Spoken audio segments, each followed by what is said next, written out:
I'm going to begin rather quietly because I don't want to disturb my great nephew, Roger.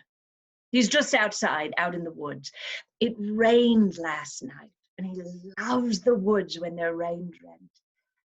There's a wooded path just outside, carpeted, lichens. They make a silvery gray strip through the woods, like an old-fashioned hole runner. Several years ago, Roger started noticing how they change with the rain. In dry weather, they are thin and brittle. They crumble under your feet, but they soak up rain like a sponge and become deep and springy.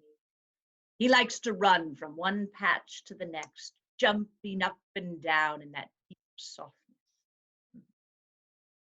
Welcome.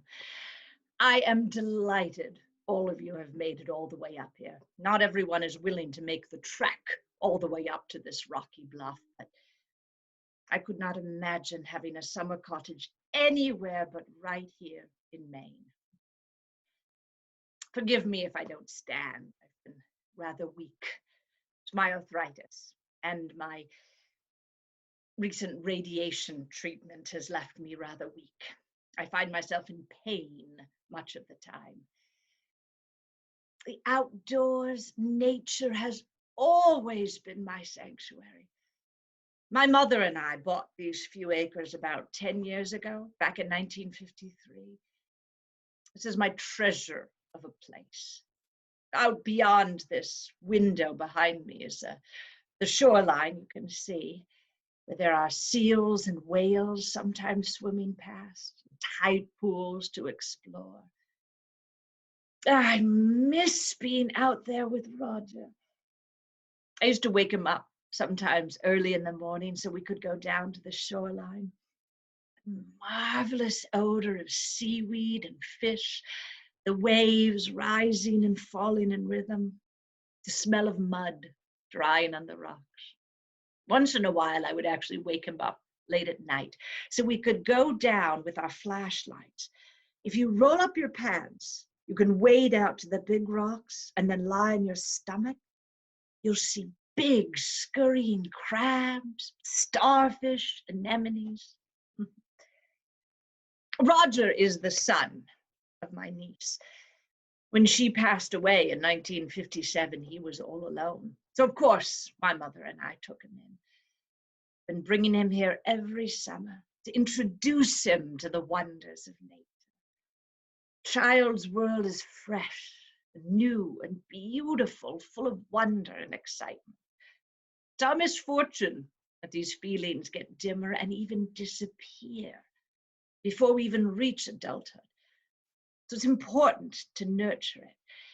This summer, I've been introducing him to bird watching. I told him, you must wake up very early before the sun even rises. Dress in quiet, dark clothing, nothing that rustles. Stand with your back to the rising sun so you can really see the birds. When a bird appears, don't take your eyes off of it. Try to notice as many details as you can. You can use binoculars, but it takes practice to locate them quickly and focus on them. So don't give up.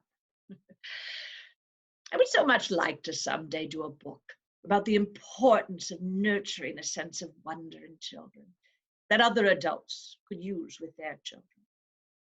But of course, even if I had my strength, I would be indoors in the summer. Not to write, but to prepare. I've been asked to address the Senate subcommittee, tasked with reviewing all federal legislation pertaining to pesticides and other chemical pollutants. This is what happens when you write a firestorm of a book. Silent Spring came out last fall, and it was an instant firestorm. I'm still getting criticisms to this day. A friend of mine sent me something just this morning. If mankind were to follow the teachings of Miss Carson, we would return to the dark ages, and insects and vermin and disease would once again inherit the earth. I shall add this one to my pile of criticisms. My friend Dorothy Freeman says, not since the origin of species has a single book been so bitterly attacked by those who felt their own interests were threatened. Nearly $100,000 has been spent to attack the book and its hysterical author. Is it any wonder I don't want to return home to Maryland and face the storm? But it has all been worthwhile because things are happening. A group of people in Long Island recently voted to cancel aerial spraying of their beautiful island with chemical pesticides. Things are changing. This is good. And President Kennedy recently announced that he has asked his Science Advisory Committee to investigate the impact of chemical pesticides and other pollutants on humans and the environment. This could mean some new legislation is coming down the road. So, my task this summer is to prepare what I'm going to say to them. I've been working on it, so let's see what you think so far. People say that these pesticides would not be available for sale if they weren't safe. It simply isn't true. Trusting so-called authorities is not enough. A sense of personal responsibility is what is desperately needed. My recommendation is not the entire elimination of chemical pesticides, but rather moderation in their use. I recommend stronger pesticide warnings, and I recommend a cabinet-level agency to regulate pesticides and other chemical pollutants. And it must be an independent agency, not under the jurisdiction of the chemical companies. It's all there, it's all true, but I haven't quite got it yet. Isn't it funny where life takes you? I certainly never intended to become an expert on chemical pesticides. I never even intended to become a scientist. It often surprises people to learn that I, marine biologist, author of 3 books about the sea and her creatures, grew up far from the ocean, never even saw the sea in my own childhood. But it's true. It wasn't until the summer after I graduated from college that I first saw much water beyond the creeks and streams that surrounded Springdale, a little town in Wisconsin, just outside of Pittsburgh. But I had a mother who introduced me at a very early age to the wonders of nature. We used to take long walks together. Together, we would learn the names of every tree and shrub that we passed. I was, she always said, very different from my older brother and sister, Robert and Marion. She was sure I was born for something great. My mother was always the greatest influence on my life. Robert and Marion were much older than me, so my mother had time to really focus on me. She introduced me not just to nature, but to literature and music. She was the type who would not even kill an insect that wandered into our house. And only reluctantly would she cook the rabbits that Robert brought home from hunting. I remember once I was digging in the yard outside our house, and I came upon the most unusual rock. It looked like it was imprinted with dots and lines. So I brought it to my mother, and I said to her, "What is it?"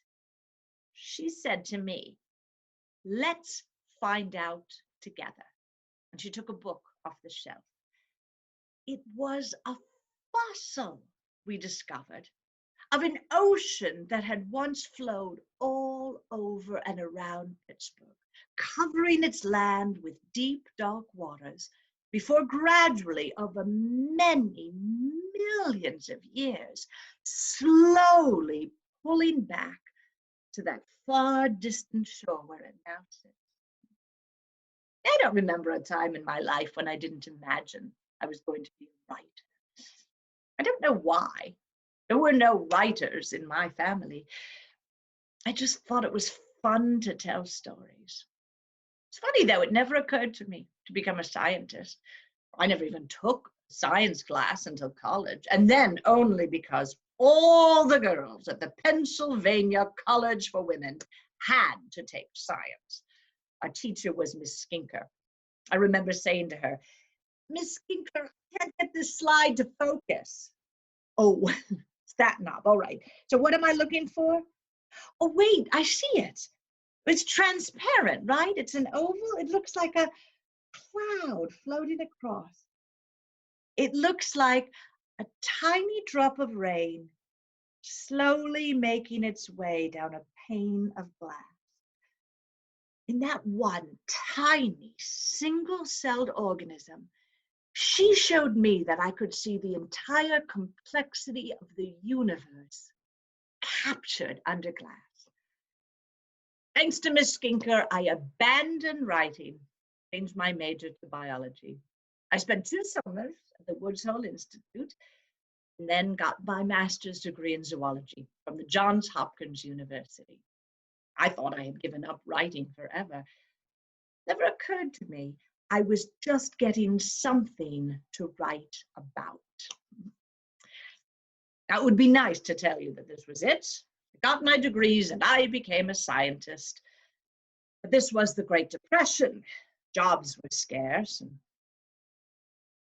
my father never had much money. He meandered from one job to the next, never staying in any one job for long. He died when I was still in my 20s. Robert and Marion moved back in with us, Marion with 2 small daughters. The only person in the household to support all of us was me. So I considered myself very fortunate to find a position at the U.S. Bureau of Fisheries. Hardly a scientist, but it was a job. One day, my boss at the Fisheries Bureau asked me if I could help with the radio programs that they were working on. They were doing these short radio programs about marine life, 7-minute fish tales, they were called.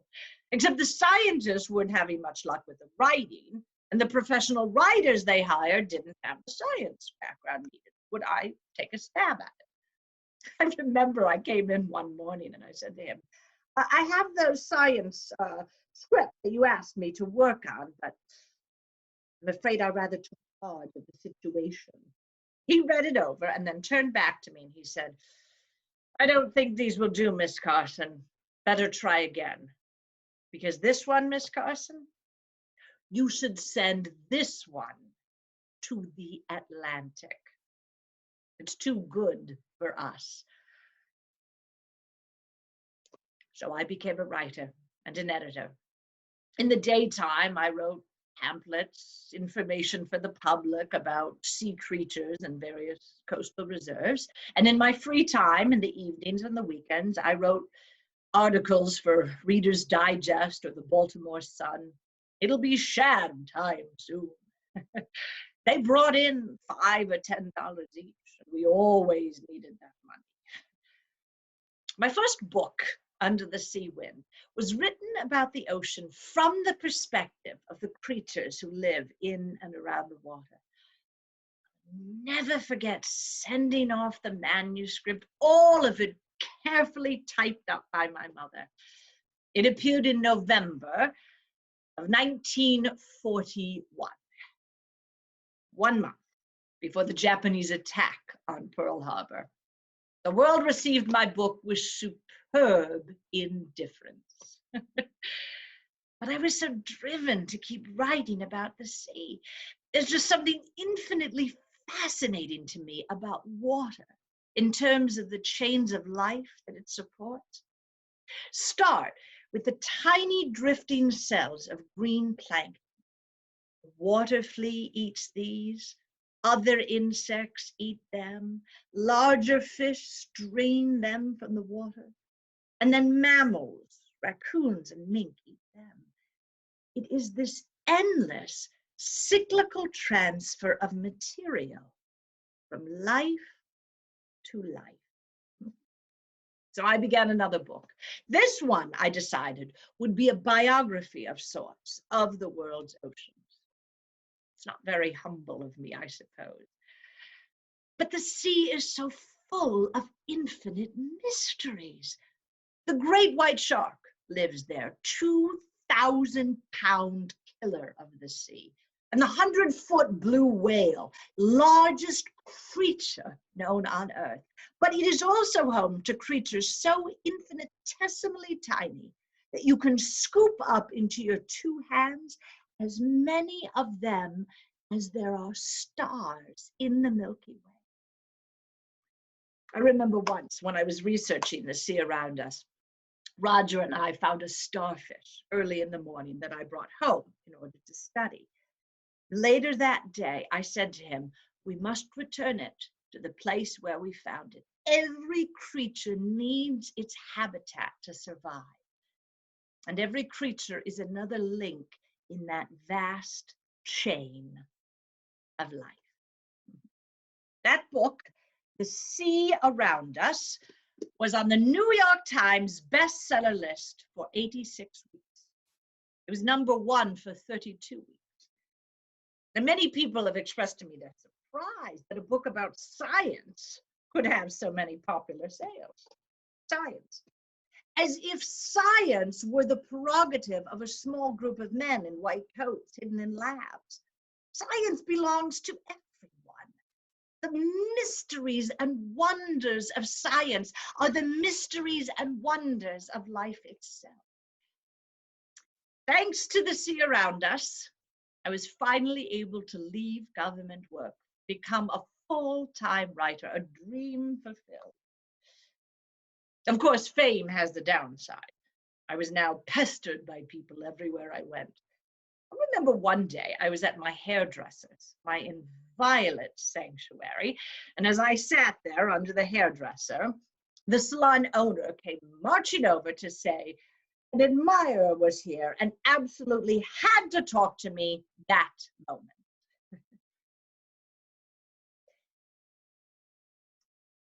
I don't know yet what I'm going to do about Roger. I haven't told him yet about the cancer. I've been so busy, there really hasn't been time, and I can't seem to find the right words. It was while researching The Sea Around Us that I first discovered a lump in my breast. It was removed. Nothing more needs to be done, the doctors said, so nothing was. I do wish I had not trusted him. Well, thanks to The Sea Around Us, though, I also began to receive letters, requests for help. My friend Olga Huckett wrote to me one day. She owns a small bird sanctuary. One day, she said, an airplane appeared over her land, spewing clouds of this thick, swirling white fog. And then several weeks later, a similar truck came down the street in front of her place, spewing more clouds of this white fog with children running after it, running in and out of the fog, feeling it swirl around their arms and their legs.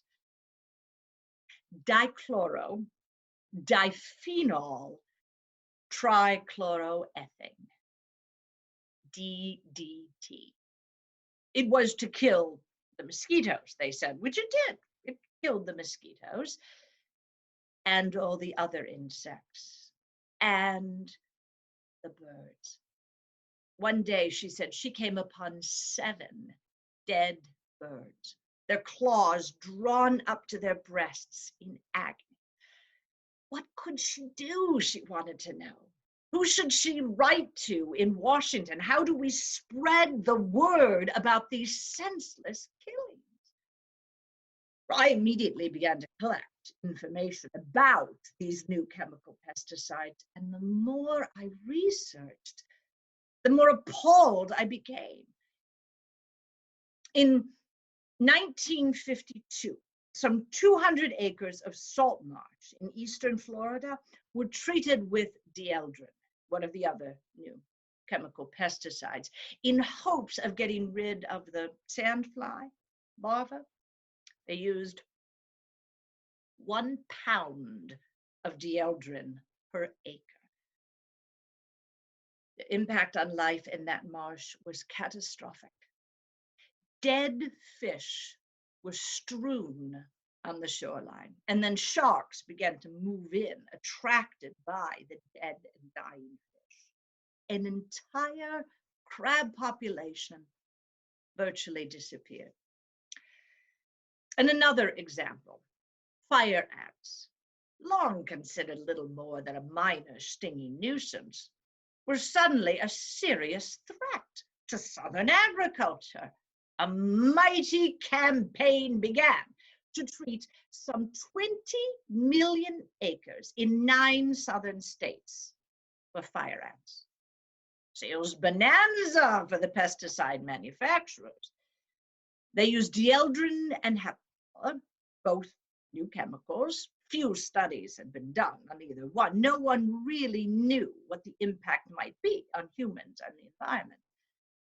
What was known was that both were many times more toxic than DDT. The result? Losses running all the way up to complete destruction of wildlife. Livestock, poultry, pets, all killed. In one Texas county, a large population of armadillos and raccoons disappeared. No species was spared.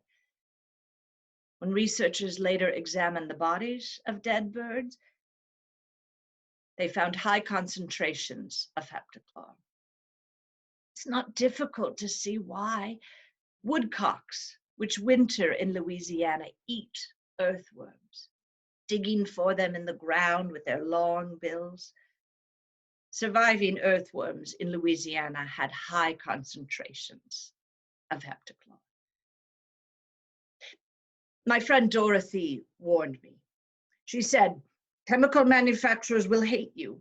They're rich and powerful. They will do anything to turn people against you. I know, I said, but there could be no peace for me if I kept quiet. How could I ever again listen to a cardinal song in peace?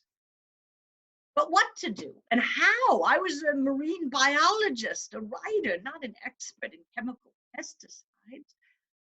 So I began writing to every scientist I knew, urging them to take up this cause. E.B. White would have been marvelous at capturing not only the danger, but the beauty that was under threat. None of them would take it on. So I gradually came to realize that I would have to write this book myself. And it would have to be a book. Magazines rely too heavily on advertising from chemical manufacturers. So, how to begin? You start with a blank sheet of paper, an empty page, the beginning. Words, words, words, words. In nature, nothing exists alone. No. The more I have learned about chemical pesticides, the more appalled I have become.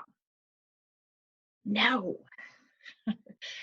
I'm a perfectionist when it comes to writing. I agonize over each sentence, revising paragraph by painstaking paragraph. Writing is, at best, a lonely occupation. During the actual work of creation, you shut yourself off from the world and you face your subject all alone. What was it that Tennyson said once? A mighty wind arises, roaring seaward, and I go.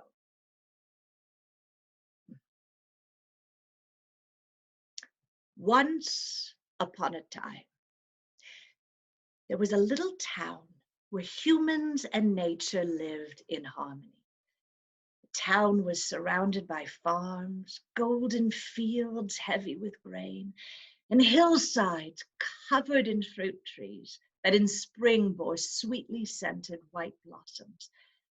In autumn, the maple and oak trees created vivid colors that blazed against the green pines. At night, You could hear foxes and deer moving gently in the woods. In winter, the hillsides were beautiful, lined with dried weeds poking out of snowbanks that birds would come to feed upon. So many birds lived in this area. People would come from miles around just to enjoy their beautiful colors and soft songs. Then something evil arrived. Farmers began to whisper about strange illnesses in their families. Sudden sicknesses caused chickens and sheep to die. Several children fell ill while playing and died just hours later. And it was all suddenly so quiet. Where were the birds? The bird feeders were deserted. The mornings, which had been filled with the songs of robins and jays and wrens, there was now suddenly no sound, just silence all across those farms and hills and woods. It was a spring without sound, a silent spring. Across this town, nestled among wood shingles and along window sills, you could still see traces of a white powder. Several weeks earlier, it had fallen like snow all across the houses, lawns, and streams and woods. No war had swept across this area. No witches had put a curse on new life there. The people had done it to themselves. What town am I describing? Could be any of 100 towns in America. None of them has seen all of these disasters, but every one of these misfortunes has occurred somewhere. Many towns have seen many of them. An ominous presence has quietly appeared among us. This imaginary disaster could easily become reality for all of us. That was it. That was how Silent Spring would begin. You know, it wasn't always titled that. My editor at first suggested we call it At War with Nature. Perhaps a bit belligerent, I said. Well, how about Man Against the Earth, or Dissent in Favor of Man? We tried so many titles that my literary agent, Marie Rodell, finally said we were just going to have to call it Rachel Carson's next book. But then she told me to reread that first chapter, the one about the spring with no birds. And that was it. Silent Spring. I signed a contract with Houghton Mifflin, and they asked me, could I deliver the manuscript in 7 months? I said, yes, of course.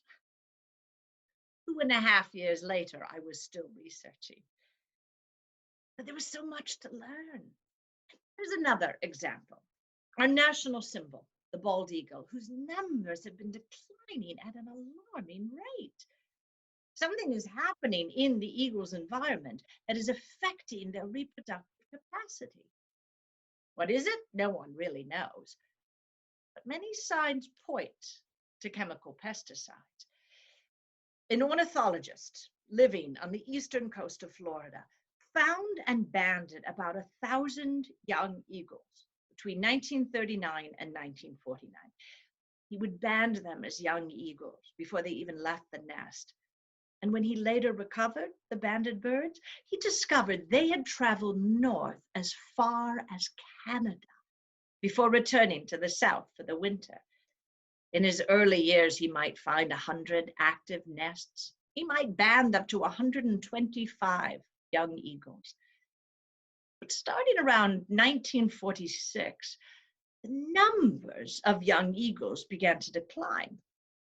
Some nests had no eggs. Some had eggs that had not hatched. In 1953, he searched 100 miles of coastline before finding and banding one young eaglet. And other observers confirm this trend so strongly, it may be necessary for us to find a new national symbol. Over and over, we hear the same reports.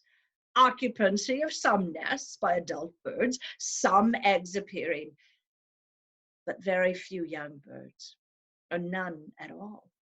Something is affecting the eagle's reproductive capacity so extremely that there are almost no yearly additions of young to maintain the species.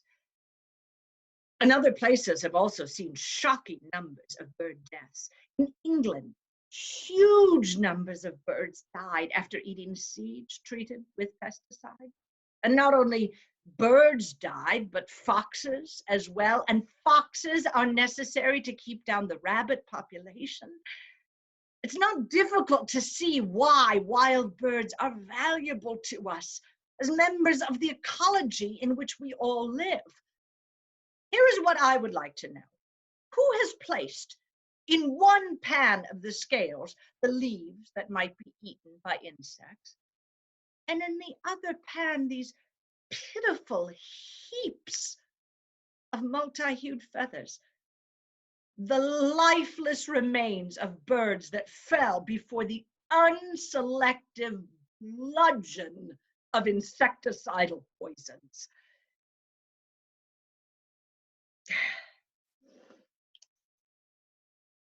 I know that you might very well say, I should have footnoted everything in this book. But this is a book that must persuade as well as inform. My contributions to scientific facts are not nearly as important as my ability to awaken feelings about the world of nature. But still, I do not expect anyone to take my word for it. In the back, 55 pages of notes. I never would have included notes if I were hoping to conceal or distort or present half-truths. It ultimately took me 4 years to write Silent Spring, difficult, painful years, struggling as my personal life disintegrated around me. My mother died, and that was catastrophic. Arthritis made my hands cramp up so I could barely hold a pen. The cancer returned, requiring a double mastectomy. I pushed on. The New Yorker published the first of 3 excerpts in June of 1962. They told me they received more mail about the Silent Spring excerpts than they had ever received for any articles in the past. And that fall, the book itself appeared. And of course, almost immediately, the criticisms began to descend. I have some of my favorites of them right here with me. Isn't it just like a woman to be scared to death of a few little bugs? This one notes that I am a spinster and says, so what is she so concerned about genetics for? And this one, which may be my favorite, no one at either County Farm Bureau office who was spoken with today had read the book, but all disapproved of it extremely. When CBS asked me to appear on one of their radio programs to talk about Silent Spring, 3 sponsors pulled their advertising. Still, the positive reviews, the positive critiques far outnumber the negative ones. I have learned how to face both sides calmly, although sometimes I do feel like a tiny transparent ghost crab, standing alone on a sandy beach, facing the roaring surf. Silent Spring sold 100,000 copies in its first 4 months. People must be feeling something to react that way. So now, as I prepare for this congressional address, perhaps I ought to actually read to them from Silent Spring itself. Some of my favorite passages. These sprays, dusts, and aerosols are now applied almost universally to farms, gardens, fields, non-selective chemicals that have the power to silence every creature, the good and the bad, to still the leaping of fish in the seas, to stop the singing of birds, and to linger on in the soil.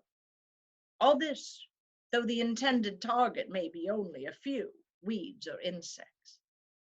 People talk about control of nature, but man is part of nature. What we do to nature, we do to ourselves. Can anyone really believe that it is possible to lay down such a barrage of poisons on the face of the earth without making it unfit for all life? They should not be called insecticides, but biocides.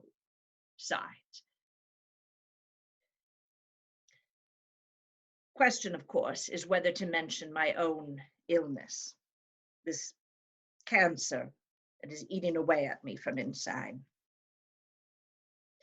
No, it cannot be mentioned.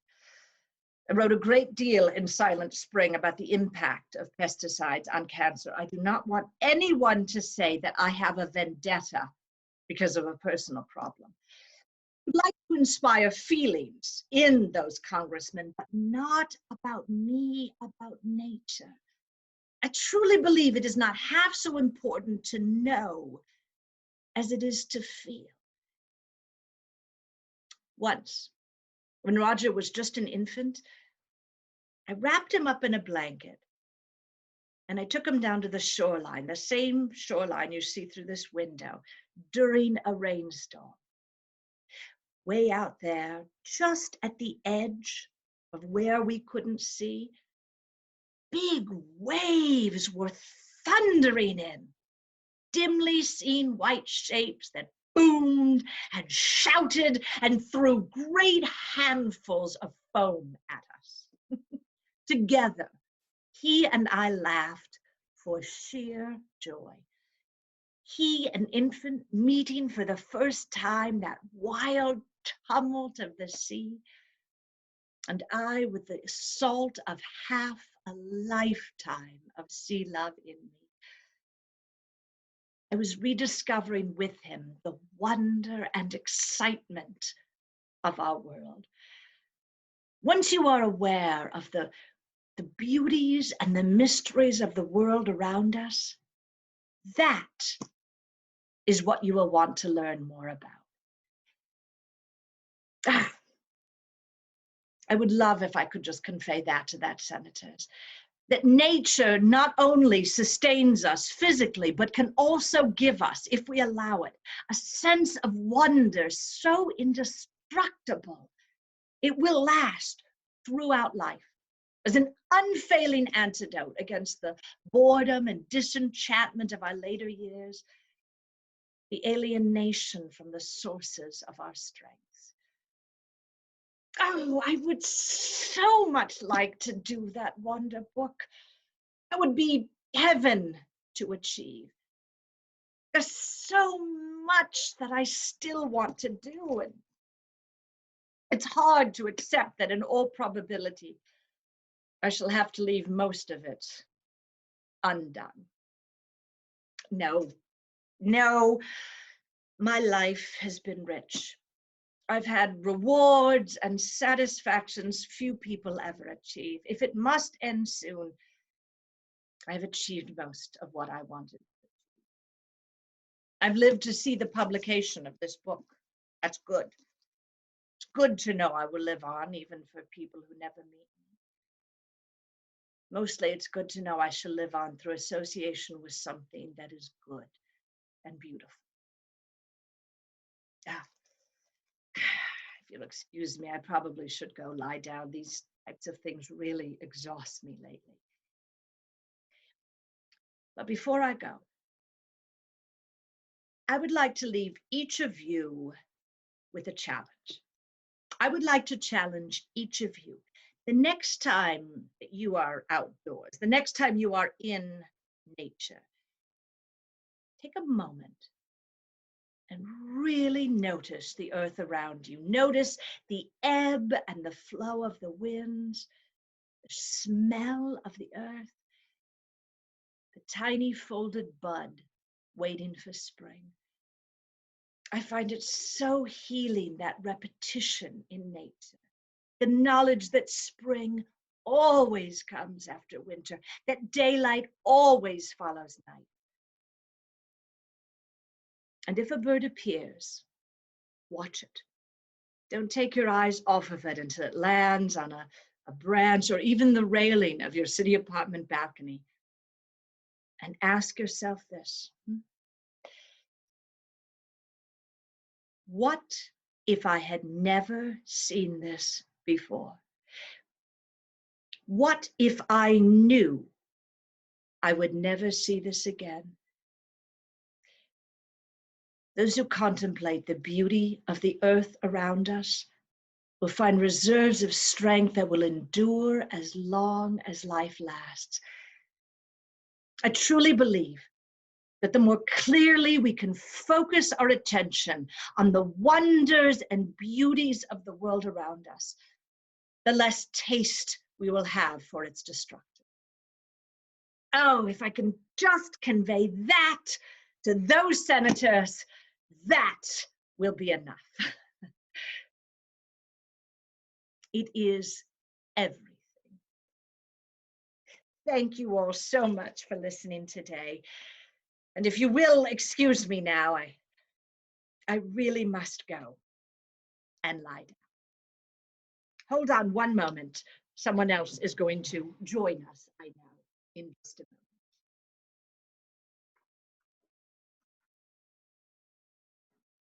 Now, if all of you will excuse me, I'm coming back as not Rachel Carson, but as Leslie Goddard. I've taken off my hair, so I hope you'll forgive me. It looks a little crazy. But I want to come back so we have a chance to answer questions that anyone has for me. And I know there have been some questions coming in while we talk. So I'm going to answer them in the order in which they came in, starting with, what other topics might Rachel Carson like to have written about? You know, there actually were a number of projects that she was working on. One of the great tragedies is that she died so young. Rachel Carson passed away at the age of 57 in April of 1964. And there actually were a number of projects that she talked about, particularly projects having to do with weather. The thing that always interests me the most is that she mentioned at one point that she had noticed that there were creatures, sea creatures, living in the waters off of her summer cottage in Maine, that were actually creatures that normally lived much further south. They were accustomed to living in warmer waters. And she said, it seems to be like warm water creatures are gradually moving farther and farther north. There must be some sort of warming of the nation's oceans going on.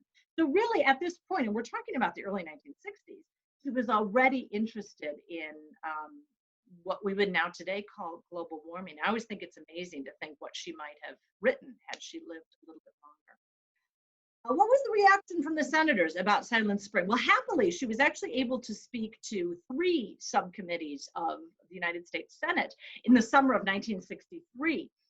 And they actually listened, and what she had said was actually taken into consideration. When the President's Science Advisory Committee report was finally introduced, I can't remember when it was, but it was sometime in, I believe, late 1963.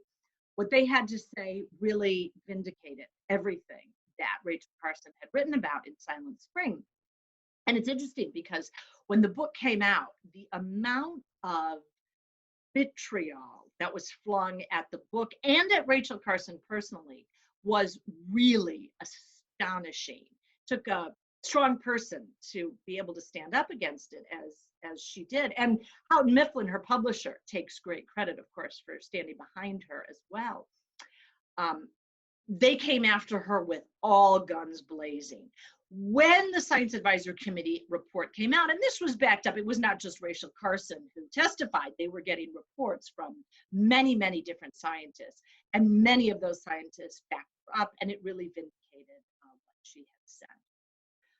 What surprised me most about Rachel Carson when I was learning about her, boy, there were a couple things that really surprised me. Number one of which, I always thought of Rachel Carson. If you're not familiar with Rachel Carson, you might know that Silent Spring existed and was a bestseller and was this book about chemical pesticide. What I didn't realize is that Rachel Carson, first of all, she's a beautiful writer. There's something very lyrical about her writing. It was also really good when you see her testifying before Congress, and especially when you see her, she was interviewed for CBS for a program about the impact that Silent Spring had had. She was very savvy about visual presentation. She presented herself, and of course, she had been presented, the chemical companies presented her as this hysterical woman who was, you know, screaming. I think there was the former Secretary of the Interior wrote a letter to Eisenhower, who was then former President Eisenhower, saying something along the lines of, you know, you're never going to satisfy all the little old ladies in garden clubs, or something very dismissive that way. And that was how she was always portrayed. And you get this image in your head of this hysterical woman. The word hysterical is often used to describe, right, women who are causing trouble. Rachel Carson presented herself, first of all, very feminine. She was always dressed, what I have on actually is a vintage 1960s woman's suit. She had a very then stylish, she was actually wearing a wig at the end of her life, which is how I justify wearing a wig myself. But it was a very feminine presentation. And she was also at this point in her life extremely ill. When she was interviewed for CBS, the host actually wrote back and said, we need to get this on the air quickly because this woman is probably going to pass away very soon. So when you see her in these interviews, she's very, she's sitting down and she's very relaxed. She's actually resting her head on her hand, partly probably out of sheer weakness. But what it means is that she presents herself as very calm, very rational. Impossible to call her hysterical because of the way she visually presents herself. And that was brilliant in so many ways. My respect for her increases the more that I learn about her. Do I have a recommended book to start with for people? I absolutely do. There's a couple, in fact, I have them here, a couple of biographies. Linda Lear wrote what is probably today sort of the definitive biography of Rachel Carson. It's called Rachel Carson, Witness for Nature. It is wonderfully researched. It's extremely detailed. She's such a smart writer, but it's a big book. So that's the one I recommend. If you're really interested in Rachel Carson, her life and why she matters, that's a brilliant one. That, however, is a lot for some people. For people who want just an introduction, the one I recommend is called Gentle Subversive. It's by Mark Hamilton Little, L-Y-T-L-E. I don't know if the pronunciation is Lytle or Little, whatever it is. Gentle Subversive is a biography of Rachel Carson that focuses particularly on her impact on the modern environmental movement, which is the thing that she probably had the biggest impact on in her life. I always say if you have time to read only one book about Rachel Carson, that's the one to read. Silent Spring is essential to understand not just the impact she had, but why she's remembered today. And I say that because when you read it, the science of the day that she had was really cutting edge for 1962. Now, science has come a long way since 1962. So if you read it, in particular, there are certain topics that science has moved beyond, especially, for example, the chapter about cancer. We've learned a lot more about cancer than what was known at the time. But you see how beautifully she presents complex scientific ideas in very understandable language.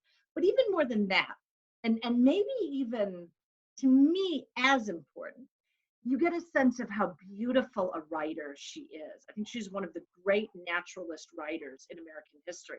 And I'll give you a really good example of that. One of the things she does masterfully in Silent Spring, when she's talking about the chemical industry, she's talking about chemical executives and officials in the industry of pesticides, she presents them without giving them names. They almost appear in the book as these nameless, featureless bureaucrats. Then she presents the ordinary people who care about the earth by name, by hometown, by personal story. So for example, there's a wonderful story in there. It's actually about a woman from Hinsdale, so from the Chicago area. So for a reader from whatever area is being discussed, it's very personalized. And they emerge as people with names, with personalities. This woman from Hinsdale, she talks about how when she moved to the town, there were all these birds who would come to her backyard bird feeder. And then she slowly started noticing how they were disappearing. And then one day she actually walked out and there were no birds. So you get this sense of the ordinary people who love their gardens, who love the earth. The grassroots people are extremely real and vivid. The bureaucrats are faceless. It's a very mesmerizing rhetorical feature, and she does it masterfully. So I think reading Silent Spring, if you're interested in Rachel Carson as a writer, is beautiful. But I actually have one other book to recommend, and I don't have it actually right in front of me. When Rachel Carson passed away, a group of her friends got together and they decided to publish a magazine article she had written about how to introduce your child to the wonders of nature. And they took that magazine article and they added in photographs of nature and of children in nature. And they published it as a book called The Sense of Wonder. It was published after Rachel Carson's death. And actually it's been re-released just recently within the last 10 years, maybe even in the last 5 years, with new photographs, kind of modern photographs. But for anyone who's interested in getting a sense of Rachel Carson's love for nature, or if you know someone who has little children, it's really a great book to this day of how to nurture that sense of wonder in children. And it's so great that this dream of hers got fulfilled and makes me feel very happy for her. That group, by the way, some of Rachel Carson's friends got together to form an organization, a nonprofit, to respond to some of the letters that had been written to Rachel Carson. She was receiving thousands of letters at the time of her death. And that organization has evolved to become the organization that doesn't just keep Rachel Carson's legacy alive, but actually continues the work that she had done. So it's continuing to this day, really. Have I seen the movie Dark Water about the issues caused by DuPont chemicals dumping into a river that affected one man's land? I have, and actually there's some other wonderful nature documentaries out there. Dark Water is certainly one that I would highly recommend on a personal level. What's interesting to me about the Rachel Carson legacy is, in part, that feeling, that argument about what do you do when you have a love of nature and land and water, and you're presented with a chemical industry that has a lot of money and has a stake in keeping these things hidden. That argument continues, well, continues obviously to this day. In fact, it's interesting, when you look at Silent Spring, she talked about 10 different chemical pesticides in Silent Spring. Of those 10 chemicals, 8 of them were ultimately banned in the United States. 2 of them were continued to be manufactured and continued to be used in the case of a national or in case of other nations in a global health emergency. And there's 2 things that are important about that. Number one, recognizing that these issues still continue to this day, because obviously banning 8 of those chemicals and putting severe restrictions on 2 of them did not fight the ongoing issue of what do you do when you have an industry with a lot of money at stake against ordinary people who love the environment, are concerned about preserving the environment. That fight continues to this day. But even more significantly, it's actually a great misunderstanding of Rachel Carson's work. Rachel Carson, and if you read Silent Spring, you see this clearly, she did not advocate the complete ban on chemical pesticides. She never actually said that. What she recommended was careful monitoring of the environment, judicious application of chemical pesticides in as moderate a use as is possible. In other words, the recognition that there is a place for chemical pesticides in certain very considered environments, but also the recognition that these can harm the environment and the pursuit of other pesticide management concerns where is necessary. And what she argues really is that part of the issue is not even just the impact of chemicals on the environment, but the fact that there seem to be insects and weeds that develop resistance to certain chemical pesticides if they are used, if they are applied in such heavy doses as were being applied. This, of course, we know is true. And that approach that she advocates, we would today call integrated pest management. It's what is recommended by many, many people. So there is a misunderstanding of what's going on, and understanding current debates about the environment is important.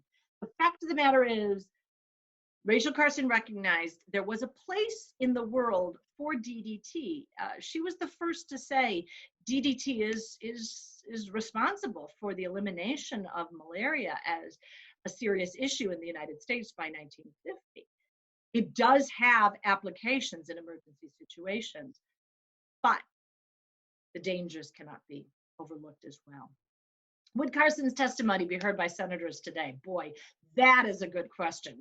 And it is to the credit of the senators that they were willing to listen to people like Rachel Carson, as well as to the chemical industry.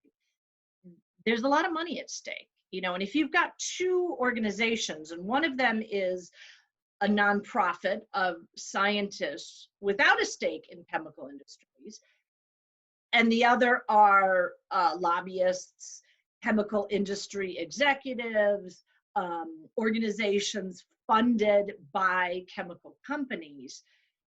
Which of these two organizations has the big money? It's the ones getting funded from the chemical industries.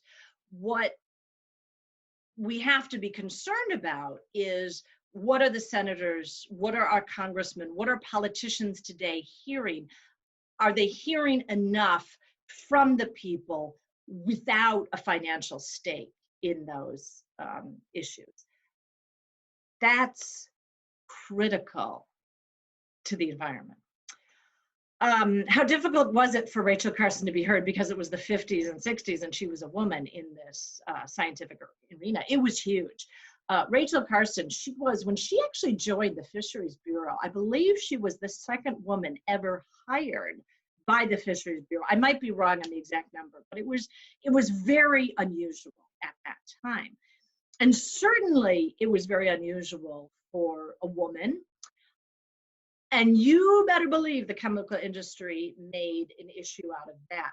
In fact, what's interesting to watch is, and Linda Lear is masterful at laying this out, is how the chemical companies, what they did. And we see it to this day in political debates. First of all, they attacked the science of Silent Spring. When it became clear that the science was solid, then they attacked the woman.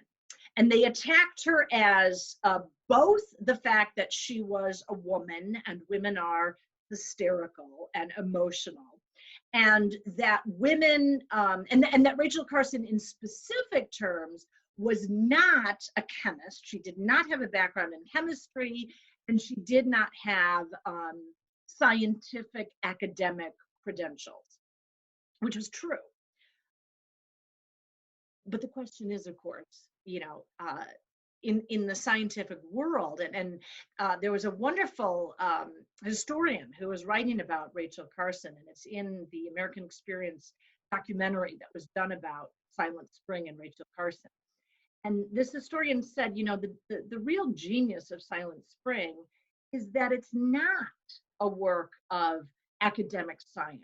It's a work of science communication. So it is absolutely true.